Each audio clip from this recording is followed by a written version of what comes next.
Es el inicio de una historia descabellada que no tenía ningún proyecto ni viabilidad posible. Se consideró que era una idea brillante con una ejecución deficiente. Yo creo que sí que les tendrían que pedir perdón, sin necesidad de que la comisión llegase a las conclusiones, ¿no? Yo ya estoy harto.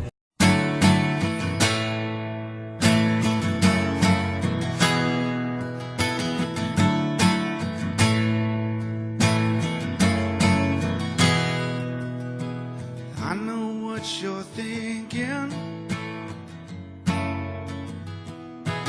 We were going down. I could feel us sinking. And then I came around. El proyecto este ya nace mal porque, pues eso, veníamos de un expediente de extinción de Teca.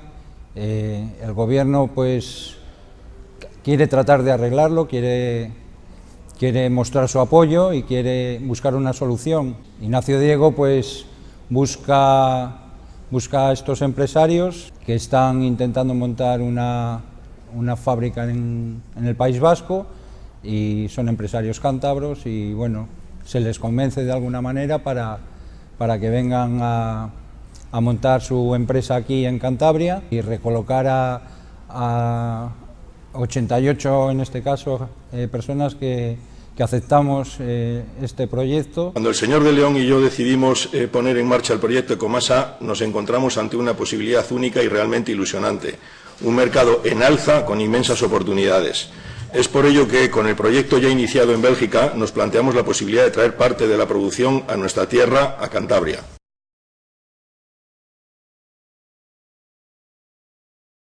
Nosotros veníamos de una recolocación en la que perdíamos un 12% de nuestro salario de Teca y conservábamos nuestra antigüedad. La media de remuneración de estos trabajadores era aproximadamente un 40% por encima, no del salario mínimo, sino del convenio del metal. Otro de los errores, me parece a mí, que fue Ignacio Diego avalar este proyecto y decir que, avalando el gobierno cántabro, pues muchos de los trabajadores confiamos ciegamente en que esto iba a salir para adelante. Está el gobierno por detrás y bueno, y crees que es una empresa que va a tener un largo recorrido. Si una determinada decisión va a ser un acierto o va a ser un error, es muy difícil preverlo a un inicio. Tú tienes que basarnos en previsiones. A toro pasado, evidentemente es un error. ¿Cómo se va a decir que es un acierto? Ha salido mal el proyecto. La empresa empezó a funcionar más tarde de lo que nos habían prometido. Nosotros, cuando firmamos el contrato para esta nueva empresa, nos dicen en el contrato que empezará en septiembre, iremos entrando por tramos, en septiembre, octubre y noviembre del año 2011, cosa que ya no cumplen. Se había contemplado, por ejemplo, la utilización de las instalaciones de Teca, que facilitaba, y luego era imposible homologarlas.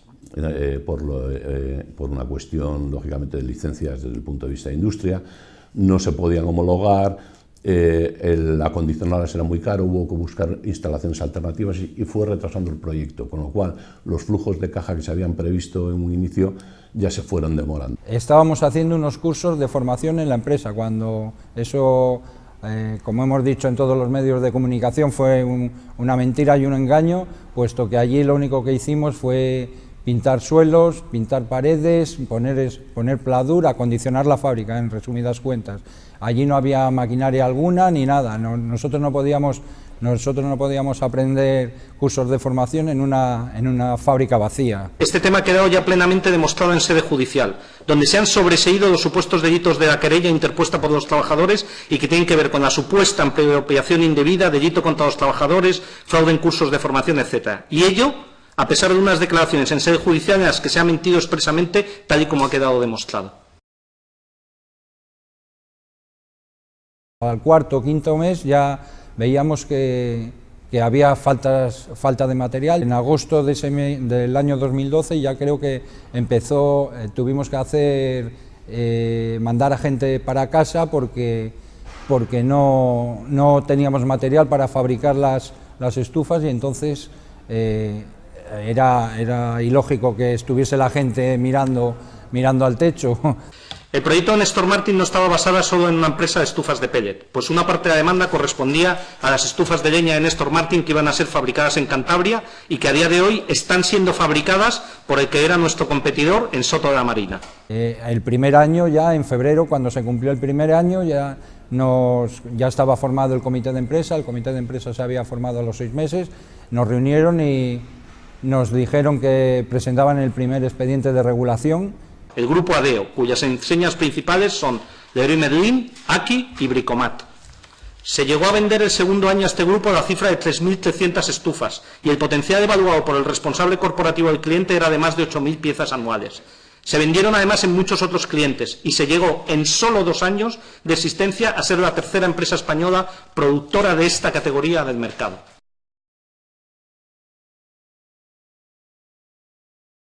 Todas y cada una de las disposiciones de dinero público fueron aprobadas previamente a su utilización definiendo un destino específico, fiscalizadas y justificadas posteriormente a su utilización, utilizadas correctamente en los fines para los que se autorizó, que eran acordes al proyecto. El proyecto contemplaba la compra de una comercializadora que se llamaba Wanders, que garantizaba ya la venta de una parte importante de la producción, y se compra Wanders en función de 2 informes de auditoría de cuentas que aporta la empresa Wanders, y con el tiempo se demostró que eran falsos. Nosotros nos fiamos del gobierno, no conocíamos los datos de la situación de la empresa. El gobierno nos dijo que tenía informes de que con estos 2 millones se podía reflotar la misma, y en aras de intentar salvar los puestos de trabajo y apoyar a los trabajadores, pues apoyamos esa inversión, que se demostró una vez más que era seguir metiendo dinero a fondo perdido cuando vimos la realidad de la empresa al llegar al gobierno. Es ingeniería financiera al 100% lo que ha pasado aquí. O sea, aquí no estamos hablando de una empresa que no produce bien o que no tiene producción adecuada o no tiene clientes. No. Aquí estamos hablando de ingeniería financiera, donde hacen diferentes operaciones mercantiles, donde hay trazabilidades de dinero que se pierde. Nunca hicimos nada que pudiese ir en contra de la buena marcha del proyecto. Siempre luchamos por mantener a flote un proyecto en el que hemos dejado incontables horas de esfuerzo y, por si alguien lo pone en duda, también patrimonio personal. Es que a los trabajadores se les dijo que la indemnización de 3,2 millones fuera a la empresa. Se maneja generalmente un mantra en esta comisión y ante la opinión pública de lo que se llama la aportación de las indemnizaciones de los trabajadores. Cuando se llega al acuerdo, TECA lo que dice es lo siguiente: nosotros facilitamos que ustedes o cojan la indemnización o se acojan a un acuerdo social de recolocación que firma el comité de empresa. A partir de ese momento la opción es del trabajador. Y el trabajador, unos de ellos cogen la indemnización, una minoría, pero por lo que sea, o no ven claro el proyecto o tienen otro proyecto de vida, no sé, lo que sea, toman esa decisión, y otros creen en el proyecto. Lo que es cierto es que creen en el proyecto, y ahí entiendo un poco su postura, en el sentido de que al sentir que el proyecto está respaldado por la Administración no puede fallar, y ese es el error de interpretación. Dado que la recolocación de todas estas personas ajenas a esta fabricación iba a suponer un especial esfuerzo para la puesta a punto de la producción, se recibía una contraprestación. Por un lado, el apoyo económico de TECA en algo más de 3 millones de euros, que nunca salieron del bolsillo de los trabajadores ni de sus indemnizaciones, como inoportunamente se ha dicho. Yo entiendo a los trabajadores, lo que les pasó y el engaño que sufrieron ha sido, vamos, que no está escrito en la historia de Cantabria.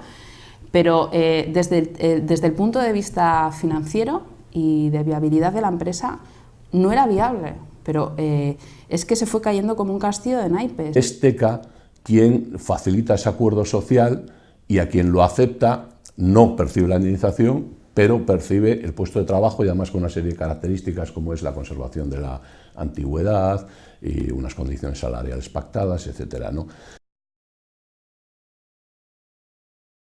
Nosotros habíamos defendido que había algo que no funcionaba, que no podía ser que una empresa que llevase ese dinero público inyectado en una empresa con esa vida que era muy corta. Estamos hablando que estas empresas se constituyeron el 16 de abril del 2012. Estamos hablando que en el 2013 ya tenía, 2014, el 13 ya tenía problemas de viabilidad, el 14 estaba en quiebra técnica, el 26 de junio del 2014 estaba en quiebra técnica. Ha sido una sucesión tras otra de expedientes hasta que bueno, en el año 2014, en febrero, un poco más adelante, ya se dieron cuenta en el gobierno que esta empresa estaba haciendo aguas por todos los sitios, entonces fue cuando Sodercan decidió entrar y relevar a los empresarios en la gestión de la empresa. Es radicalmente falso que nosotros, manejando este proyecto, hayamos causado a las arcas públicas un perjuicio de 18 millones de euros. Y ello por dos razones básicas y sencillas de entender para todo aquel que no esté predispuesto a juzgar este tema de una manera predeterminada. Primero, porque nosotros cedimos en su día la gestión y los derechos políticos a Sodercan 6 meses antes del final del proyecto, y durante su periodo se gestionaron los últimos 3 millones de euros. Y lo que es más importante, se decidió la liquidación de la sociedad, acabando con cualquier posibilidad de poder sacar el proyecto adelante. Decisión que nosotros no compartimos nunca. Segundo, porque entre cotizaciones sociales, retenciones de IRPF y ahorro de prestaciones de desempleo, que como se está demostrando al acabar con el proyecto se están teniendo que abonar a los trabajadores por las arcas públicas, este proyecto supuso para el Estado, durante su existencia, entre ingresos y ahorros directos, una cifra de alrededor de 8 millones de euros. Contrataron una gestora vasca y bueno, hicieron un plan de viabilidad en el cual, bueno, vuelven a salir que está sobredimensionada la empresa, que no hacen falta tantos trabajadores, que bueno, que iban a hacer un plan de viabilidad en el cual pues sobraba gente y demás. El plan de negocio de Comasa Néstor Martín no fue, como se ha comentado en esta sede parlamentaria, un PowerPoint de 14 hojas. Estuvo basado en un documento estratégico de análisis del mercado y de tendencias y posicionamiento de más de 40 páginas y en unos estados financieros elaborados con más de 18 hojas de cálculo, con análisis de márgenes, posible demanda, inversiones, origen y aplicación de fondos, etcétera. En junio del 2014 ya no es viable la empresa y entra el proceso concursal, hay una empresa que viene y hace una auditoría forense y da una serie de recomendaciones. Las recomendaciones son que se reduzca la plantilla al 50%, la otra recomendación es que el gobierno condone los préstamos que tiene, o sea, que el gobierno le perdonase el 18%, que a los proveedores que se les debe dinero, que te hagan una quita de un tanto por ciento, o sea, que los proveedores a los que tú les debes dinero digan, venga, vamos a seguir trabajando, pero te voy a perdonar el 60% de lo que me debes. Y otra es que se encuentre un inversor que invierta capital en efectivo alrededor de unos 3 millones de euros. El plan de viabilidad no se llega a completar, puesto que en las elecciones de mayo del 2015 hay un cambio de gobierno y al cambiar el gobierno, al pasar del Partido Popular a la nueva coalición PRC-PSOE, pues lo que primero era que había un plan de viabilidad y se iba a ejecutar. Una vez que toma posesión el nuevo gobierno, a los 15 días nos dicen que ese plan de viabilidad no se va a ejecutar y que la empresa va a cerrar. El nuevo gobierno, un poco en plan la banda de Pancho Villa, empiezan a salir a los medios día sí día también diciendo que Néstor Martín, así además, ya hablan de Néstor Martín, que es el nombre de la marca comercial, ¿no? Que Néstor Martín es una empresa inviable, etcétera, etcétera, con lo cual se cancelan todos los pedidos que tenían por parte del grupo ADEO, que son pues Leroy Merlin, aquí, etcétera, todas esas comercializadoras, y evidentemente eso es ya la puntilla. ¿Qué más me hubiera gustado a mí al llegar al gobierno? Que me hubiera encontrado con un informe que nos hubiese dicho, esto con 2, con 3, con 4 millones de euros está garantizada la continuación de la empresa. Los hubiéramos puesto.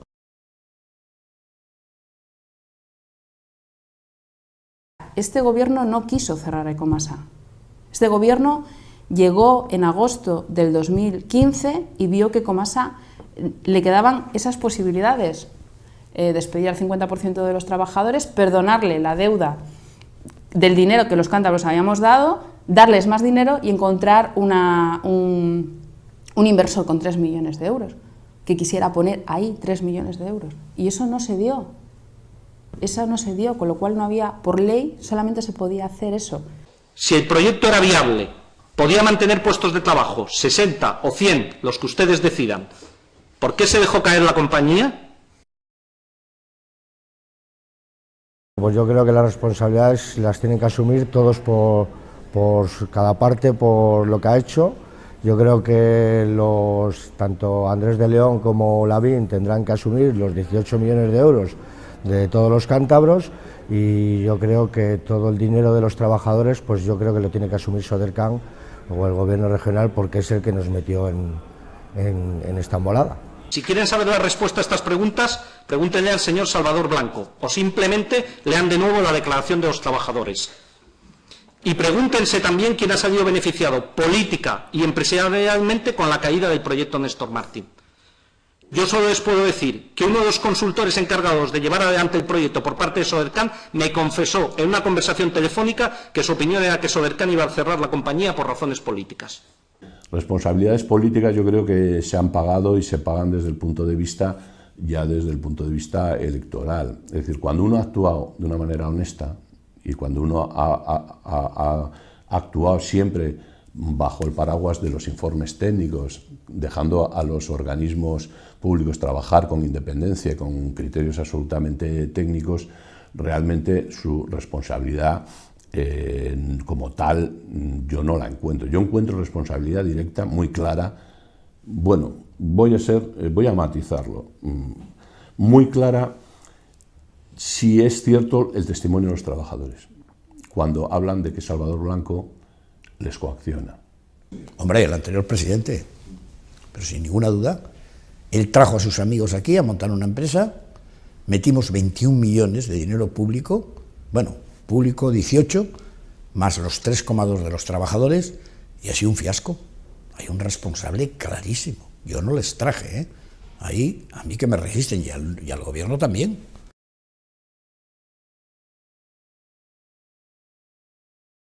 Yo creo que es tan evidente que ellos necesitan que alguien les pida perdón, pero sin necesidad de que la comisión de Comasa en el Parlamento haga unas conclusiones y lleguemos a unas conclusiones y los parlamentarios las votemos.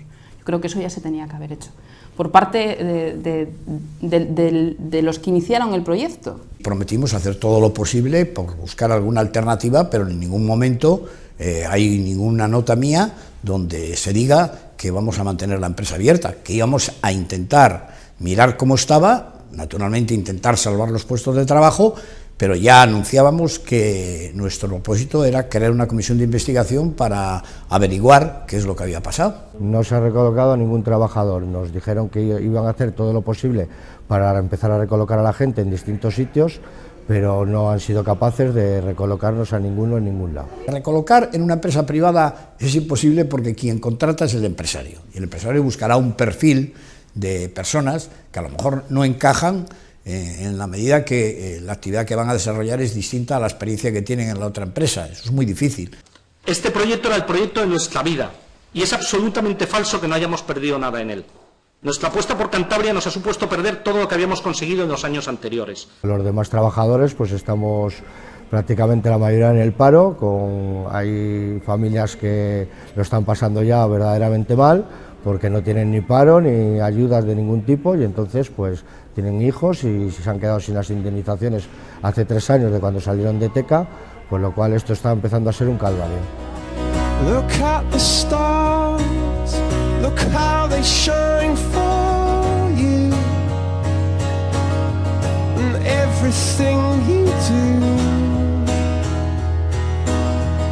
Yeah, they were all yellow. I came along, I wrote a song for you, and all the things you do. Yo ya no, la guerra ya está en el juzgado, y ya que acabe en el juzgado y ya no podemos más, ya, como comprenderás, estamos caos ya, ¿sabes? Estamos intentando que la cabeza se vaya para otro lado, y eso es, y si algún día cae el dinero, pues que caiga, ¿sabes? Pero estamos ya, no, porque estamos dando contra la pared continuamente, entonces, ¿sabes? No hay otro. Your skin, oh yeah, your skin and bones turn into something beautiful. And you know